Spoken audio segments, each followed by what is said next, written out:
गुरुर्विष्णुः गुरुर्देवो महेश्वरः गुरुर्साक्षात् परब्रह्म तस्मै श्री गुरवे नमः. बंगार Tamil.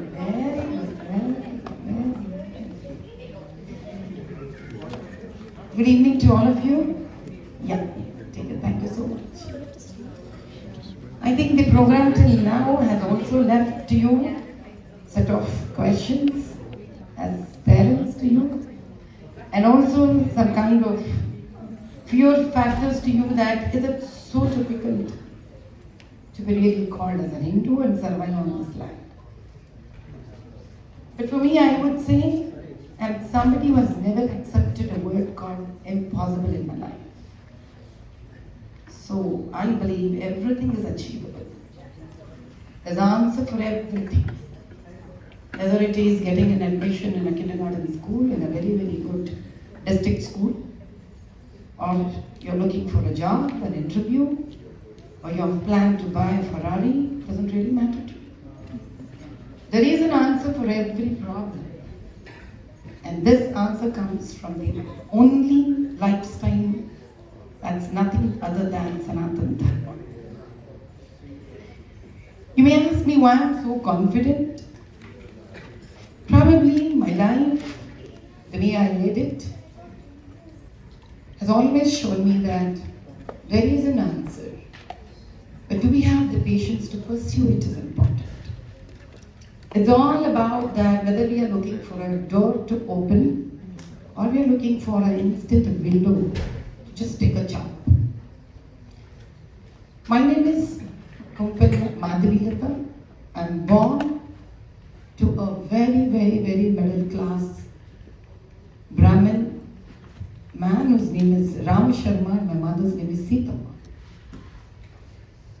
And my father took up a cycle to reach his office place and come back home. I lived in an economic weaker section house. That's the lowest income group ever. I have a brother, younger to me, we are two. We never fought. And we were raised with a lot of love and affection. And I often used to ask my father to put in government school because there would be no fees, because I come from a very low middle class family. And that's the nature of a father. He never wants to put his child into a school that he thinks anywhere would give them less education or status to live. So he always struggled to pay. And I was definitely very confidently smart at the school. That my school always offered me discount or reduced fees till I finished my 10th. Then I picked up a government college because I didn't want once again my father spend money. Then I picked up one more government college for graduation, and again I picked up a government college to finish my post-graduation throughout. And I started working from the age of 15 years itself, 14. As I used to finish my first year, I used to come back home.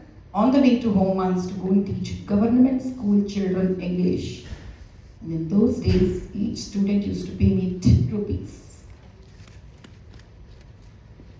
There were 13 students in the class, so I used to get 130 rupees of salary, which I used to give back to my father. Here it reminds me the most important statement that I heard today evening, that rights versus responsibilities. The answer comes that this land also doesn't give the rights first. It gives the responsibility only first. That's the reason they send 9-year, 10-year kid also to go and work by themselves. That's what white teach their children, if I'm not wrong. So what is very important for us to know is to understand these rights as next, and first comes responsibility. Because parents cater, they give love to children, so they adhere to responsibility first. But how do you convey it to the child? That responsibility comes first, not rights, is Matradevo Bhava, Pitradevo Bhava.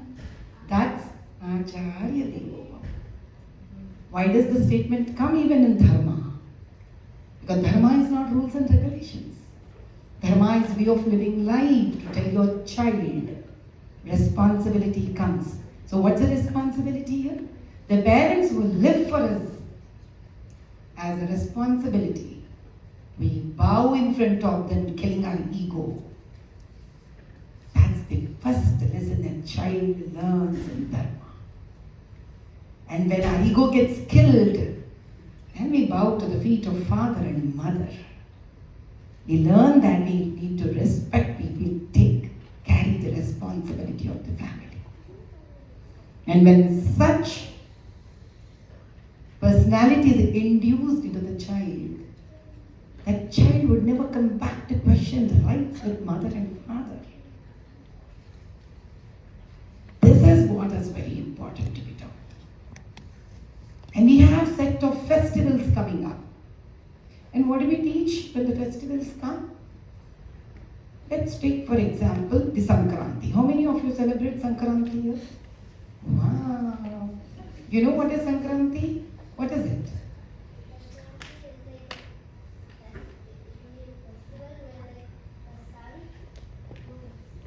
No, you're not going to tell her. She's going to speak up. I would love to listen to her. Chaputali, please.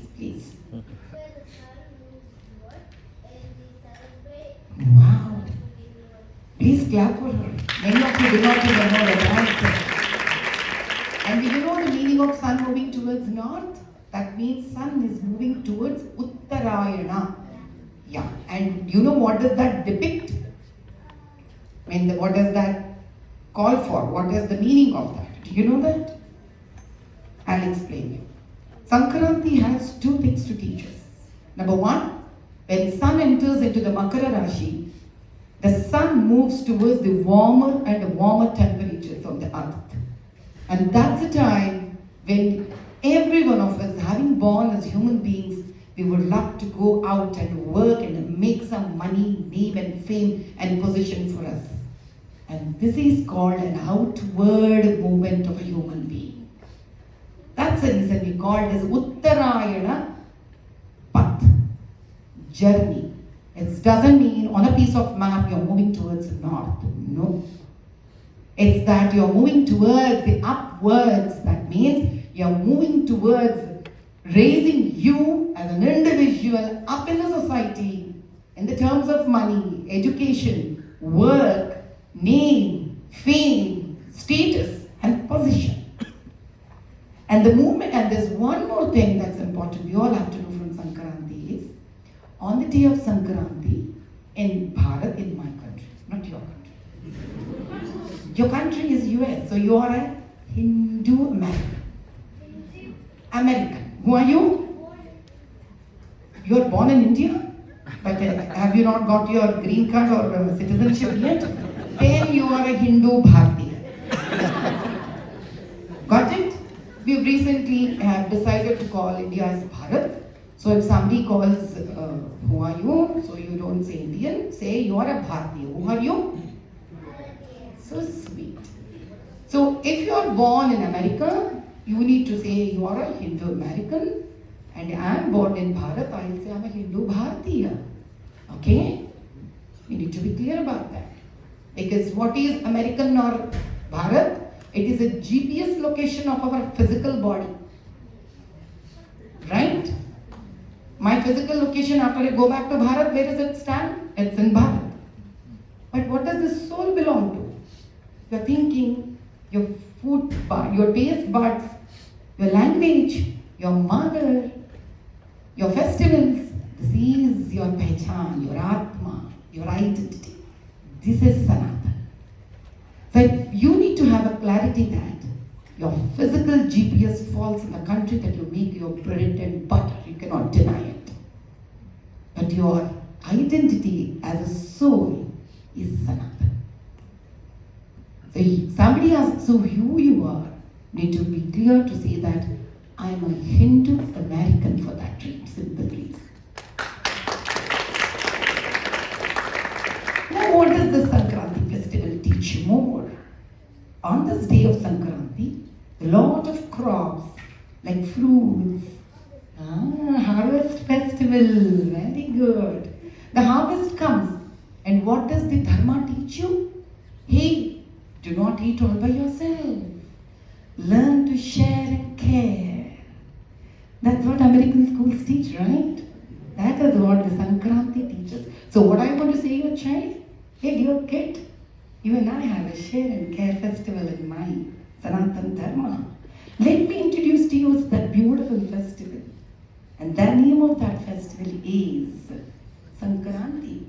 When the crop comes for the harvest, we pick it up and the farmer comes and distributes it to Guru Brahma. Who is the Guru Brahma here? The Pandit, the teacher. Matradevo Bhava, Pitrudevo Bhava. So they distribute to the family members, go to the women of the family, and they give that new crop to them. And they give it to temple, the God. Now we come to the temples also. That's how temples continue to do Annadanam day in, day out.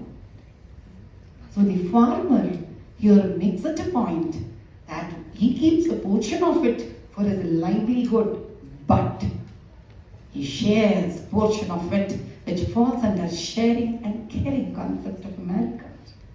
Where they teach us words, but we have imbibed into our culture so that it should become our innate personality. That is Dharma. That's the reason we call it is Sanatan. It is Sanatan because never you can give a date to it in the past, nor shall you be able to give a date when it will end. That means independent of anybody wanting to know it, not wanting to know it, wanting to observe it, not wanting to observe it, uplift it, would not want to uplift it, it doesn't stop. It's like the Suraj and Chand, it's like the sun and the moon. That's the reason we say it has an Arya Dharma, Vedanta Dharma. What is Arya Dharma? The civilization of Dharma, how you live. Now what is Dharma? Dharma is made up of two words. And this comes from the language Sanskrit. In Sanskrit, they have very wisely have used even single letters of words. Even single letters of words. Now, dharma, the two words in this, dharma.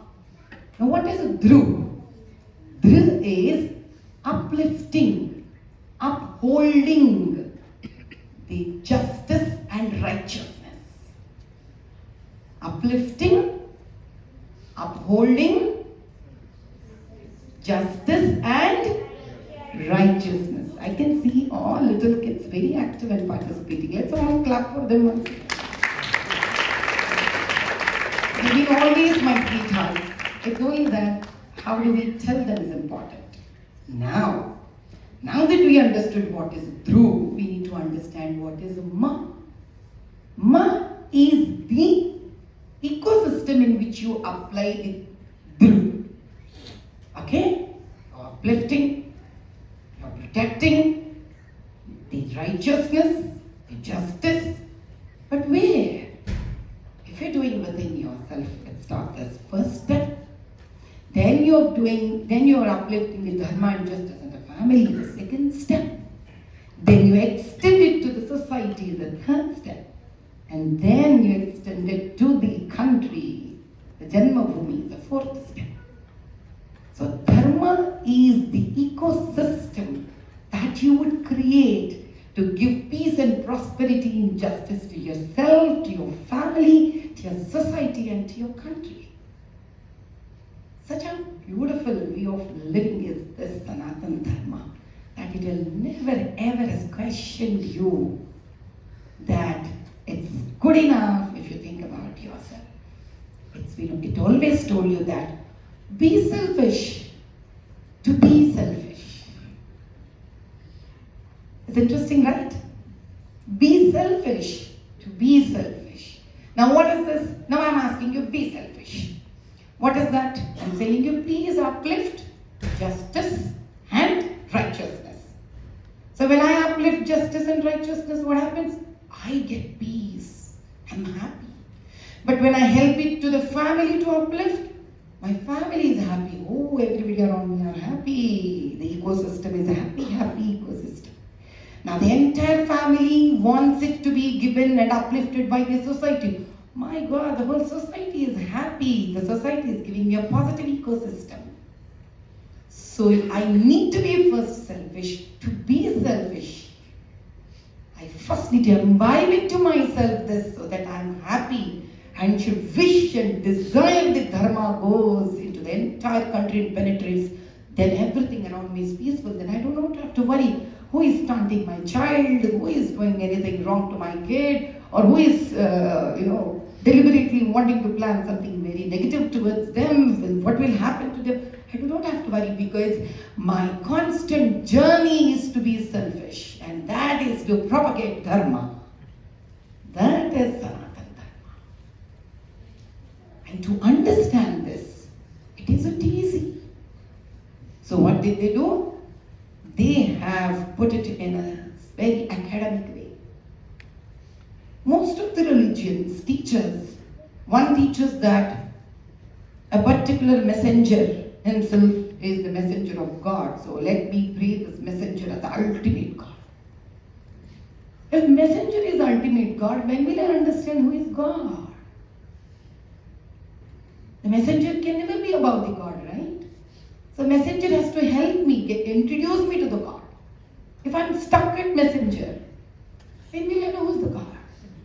Now some other religion tells there is no form of God. Now I would tell this girl, there is a chocolate in my hand, please eat. Can she understand? There is a chocolate in my hand, can you take it and eat it? As simple as that. You can eat air thinking that probably you should do it. If I keep telling you like a hypnotism, maybe you'll think one fine, I need to eat air, I can see air. But otherwise, can you see a chocolate in my hand? That is what one more religion tells. There is no form of God. Now this is it as the God. You are introducing to the doctorate subject straight away. In that case, you do not have to study to become a simple doctor or an engineer or a lawyer or a chartered accountant. Right? Why should you get into the school and do some 17, 18 years of education to become just a doctor? You introduce him on day one itself, right? Give him a 22 knives and tell him to go and do surgery, finished. If that can have such a huge process to understand the Nirakara Swarupa, the formless form, you need to be slowly taken step by step by step by step by step by step and then introduce. If for simple 5 subjects for a little first class, second class, third class kids, less than 3 to 4 teachers coming up, then to understand the Nirakara Swarupa, don't we think we at least need 4 or 5 gods to be introduced to us? We need help, boss. How do I understand otherwise who the God is? So I need one Ganesha. Why I need Ganesha? Tell me. Fantastic love for her. But can you tell me that how Ganesha got that power of removing obstacles?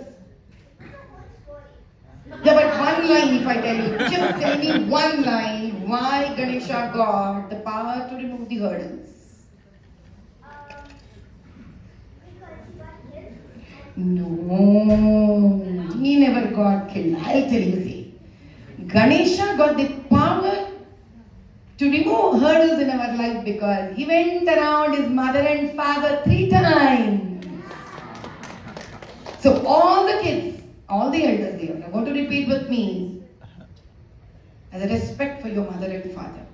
Matrudevo Bhava. Matrudevo Bhava. Matrudevo Bhava. Matrudevo Bhava. Pitrudevo Bhava. Pitrudevo Bhava. Pitrudevo Bhava. Acharya Devo Bhava. Acharya Devo Bhava. Acharya Devo Bhava. Acharya Devo Bhava. Matra Devo Bhava, Pitra Devo Bhava. What happens is Ganesha goes to Shiva and Parvati. He cries there. Hey father, how could you be so bad to me? I am so short. I love laddus. I am putting on my weight. I can't walk fast. How is it possible? You have given Subramanya as he's so lean, thin, looks like he's a sports guy. He has one peacock, and I'm a small rat. How can I go around the entire world, take a dubki in all those, dip into those great holy rivers? He started crying. Then Shiva said, because he approached his father. So what does this tell? Whenever we have big issues, whom are we supposed to go and talk to? Father. When we have big issues, whom are we supposed to go and talk to? The boys are not convinced here.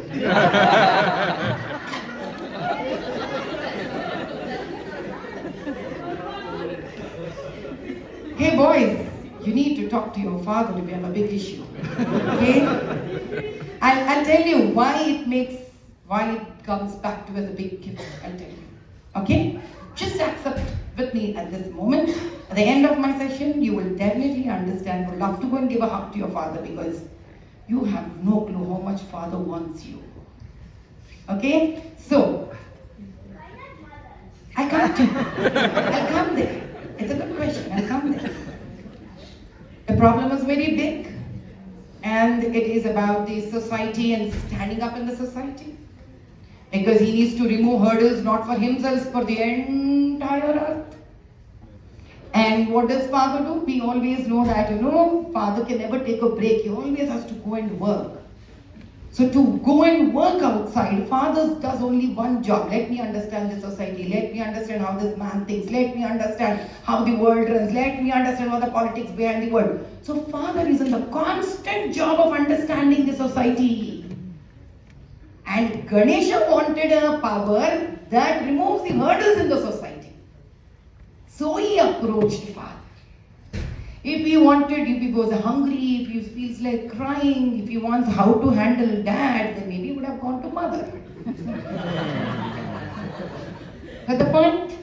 Because mother brings the baby close to her. She hugs the baby. She makes the food like Annapurna even feeds the baby. So we need to learn emotions, happiness, pain, getting scared, wanting to eat, in the sleep. Even if you're a boy, if you're scared, you need to go to your mom and ask, Mom, I'm scared. But you need to handle what I need to do in the school, how do I have to handle this friend, what I'm supposed to do there, what your father. It's not that somebody is great, more or less. That's how the nature has made to individuals. That's the reason Shiva says, half of mine is my wife Parvati, and half is me. That means your mother and father are together one entity. They're never two different people. Got it? That's the reason we see mom and dad fighting for a minute, another minute they both sit and talk nicely. They big crack jokes. So don't ever get into the feeling that they don't talk to each other. They talk to each other. They love to fight, they love to talk. And they love to love you all. So Ganesha went to his father and asked. So what did Ganesha then, Shiva tell him? Go around your parents. He never said go around me and your mother. See how smart Shiva is? He said, because he was stating dharma there. He was not projecting him there. He needs to state a universal formula. So he said, go around your parents, Ganesha. But when you're going around your parents, say Narayana Mantram. Om Namo Narayanaya. Say that and go around your parents. Why? Because Shiva is so great. Second rule of dharma is being taught to us. Accept the greatness of your fellow person. Vishnu's greatness was supposed to be understood by Shiva and to be spoken to his son. That means we as a fraternity, Sanatan Dharma people, we should not have jealous towards us within ourselves. That's how we get divided. That's how we become weak. So we are never supposed to speak ill about our own people in front of our children. And the first rule which will keep us united, otherwise we get divided. So yes, you may have your own issues about your office issues, your relatives, your friends, something in the temple, but you're not going to discuss them in front of your children. That will make them feel that in which community I am, which itself is so divided and weak. That's the reason Shiva says, take Narayana Mantram and go around your parents. Dharma has given us everything in the form of festivals, colors, good food, clothing, morals, scriptures, puja, temples, because Sanatana Dharma is like a trunk and the roots are its scriptures. Whether it are Vedas, whether it is Upanishads, whether it is Vedanta scriptures, whether it are Puranas, these keep feeding the Sanatana Dharma constantly. That's the reason the trunk keeps growing wider and wider. That's the reason it's not a religion. It's not a religion. We have not given the word Hindu to us. In the 18th and 19th century, Britishers have given a word as Hindu because they wanted a triangle comparison between other two religions and our religions. And as Sanatana Dharma, they found it so huge, so big that they could not compile it.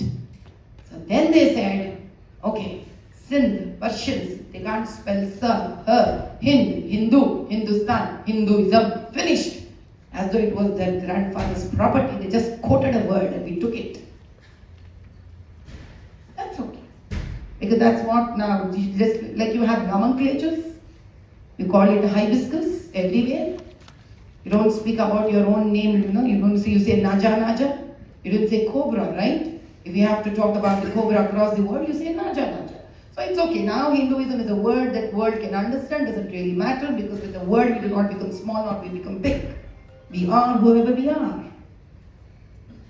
So Sanatana Dharma is put into a bucket called Hinduism, and do not forget it is just a one branch of the entire Sanatana Dharma. Because we are hanging to a small branch, we are not able to understand the strength of the trunk. And if you have to understand the strength of the trunk, you need to just do one thing, put all the festivals on one piece of paper and understand each festival, what does it talk about. Panchabhutas, put them on a paper, understand what is what. We have very beautifully the entire Dharma spoken on 5. Pancha Pandavas, the fist. It tells you may have 100 Kauravas, I don't care, but my Dharma can still survive because of 5. And Krishna stand up even if the number is small and that's 5. So just don't worry if somebody else is not following the Sanatana Dharma. Are you following or not? Is a question you need to raise to your own self. And what does this Dharma say? This Dharma says, there is Arjana Dharma, Vyaya Dharma. That means there's a Dharma to earn and a Dharma to spend. Entire Dharma, if you want to put on in a balance, on one side you will have a Dharma of earning and Dharma of spending. What is the Dharma of earning? You do not know how money comes to you. So, Dharma of earning is what comes, what enters into your life. COVID enters into our life. Can we stop COVID? No. You can be very clean, still COVID can come to you. So, Dharma of earning is what? You're a father, you're a mother, you have to earn, there's no choice. Because on you is dependent your family, your children, their education, their health. So Dharma of earning, how can you say in today's world, the money that comes to you is a clean money? You may do job, but the wealth creator may not be clean, right? On the top of the company, when they cut a deal with a client, how do you know that they've cut a clean deal with a client? So the wealth creation may not be clean. So Though you may work at a desk very